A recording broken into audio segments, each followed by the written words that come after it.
Oui, en termes de points, des clics comptables, mais nos deux précédentes prestations étaient déjà de très bonne qualité et on n'avait vraiment pas été récompensé au niveau des points. On méritait beaucoup mieux sur le match à Angers et surtout sur le match à domicile contre Grenoble où c'est un point miraculeux qu'on réussit à prendre les Grenoblois.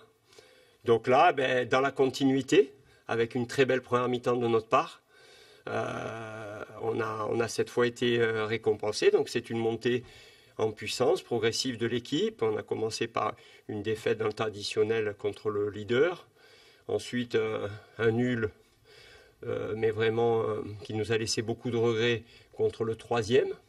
Et là, quand encore une équipe du top 5, comme on dit, on vient gagner en marquant encore 4 buts. On a mis 2 buts à Angers qui restait sur 5 clean sheets. On met 4 buts aujourd'hui à la meilleure défense du championnat. Bon, ça commence à compter un petit peu. Donc je suis très très heureux pour mes joueurs et pour l'attitude et l'état d'esprit qu'ils me manifestent depuis mon arrivée. Qu'est-ce qui fait que ce match redevient un peu fou, bascule, revient à Laval, revient à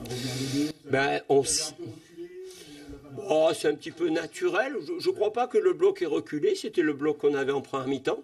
Peut-être qu'on était moins actif dans la pression que l'on pouvait exercer.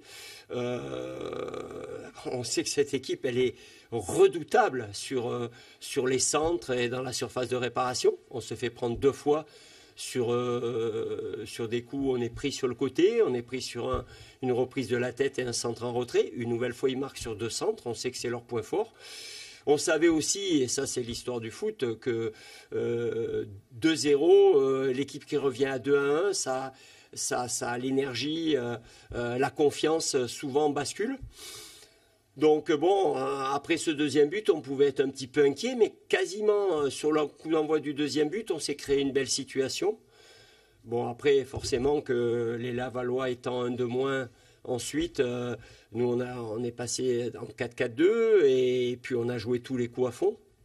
Et on a été récompensé avec du réalisme, peut-être un brin de réussite sur certains buts. Je crois que le dernier est un peu dévié, mais réussite qui nous a fui la semaine dernière. Donc c'est un juste équilibre, je trouve, et sincèrement, je pense que ce n'est pas immérité sur l'ensemble du match.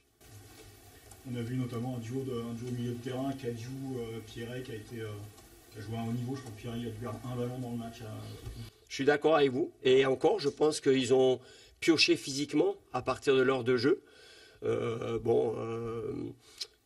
Balthazar, Pierret a eu une semaine un petit peu compliquée, donc il n'a pas travaillé comme on l'aurait tous souhaité, mais il a été présent et, comme vous dites, bien présent. C'est vraiment un joueur qui amène beaucoup de maîtrise, de tranquillité à l'intérieur du jeu. Et Noah, que j'ai promu capitaine en l'absence de Garland Gébélé, lui aussi, il traîne une petite tendinite aux ischios et bon, qui de temps en temps un peu le ralentit. Donc c'est vrai que quand ces joueurs ont eu une petite baisse de régime dans le cœur de la deuxième mi-temps, ça a été peut-être un petit peu plus difficile aussi, mais je salue mes entrants.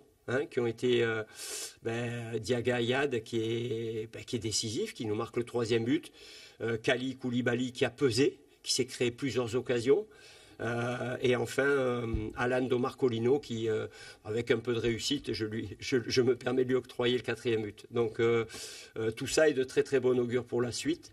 On sait qu'on a encore, le chemin est très très long, il faut qu'on enchaîne. Voilà, on reçoit Bastia la semaine prochaine. Une équipe qui risque d'être un concurrent par rapport à notre objectif.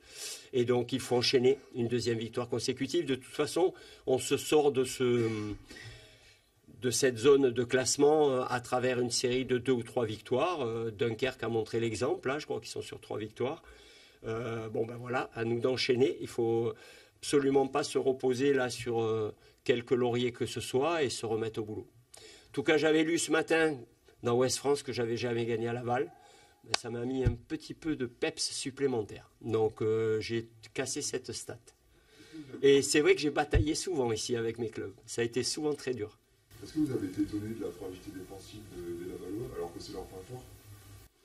Oui, mais là aussi, alors on va à Angers qui était sur 6 clean sheets, on leur met 2 buts dans le jeu. on entend les Angevins dire on n'a pas été bon ce soir. On joue Grenoble, qui est une des meilleures équipes de championnat. Dans le jeu, on les a déséquilibrés, ils n'ont jamais été aussi en danger, ils ont dit bon, on a fait une première mi-temps pourrie. Et là, ce soir, peut-être qu'on y est un peu pour quelque chose, peut-être. Donc voilà, mais ils ont été en difficulté parce que dans notre plan de jeu, on a trouvé du jeu à l'intérieur de ce bloc et surtout, on a réussi à trouver des joueurs lancés sur cette défense. Voilà, et donc peut-être effectivement ils étaient moins bien parce que aujourd'hui cette équipe, j'ai le plus grand respect. J'ai félicité Olivier pour le travail accompli, 39 points à ce moment-là la saison, mais peut-être ont-ils été surpris aussi de la qualité de QRM ce soir. Le quatrième but, c'est Do Marcolino, parce que c'est Koulibaly qui frappe. Ouais, mais je crois que Koulibaly, il la prolonge Do, mais je ne sais pas si elle n'est pas déviée par un défenseur. Bon, on a un peu de réussite sur ce coup-là, apparemment, d'après mon staff. Moi, je n'ai pas bien vu. Mais ils me disent que c'est Alan qui est au départ. Je suis content pour lui parce que, bon, à l'époque où on bataillait avec le SCO contre Laval, vous vous rappelez que Do Marcolino, le papa, était mon buteur. Et d'entraîner le fils, je sais que sûrement il avait la famille là qui est venue de Rennes. Et j'avais envie qu'il se manifeste un peu positivement lors de sa rentrée.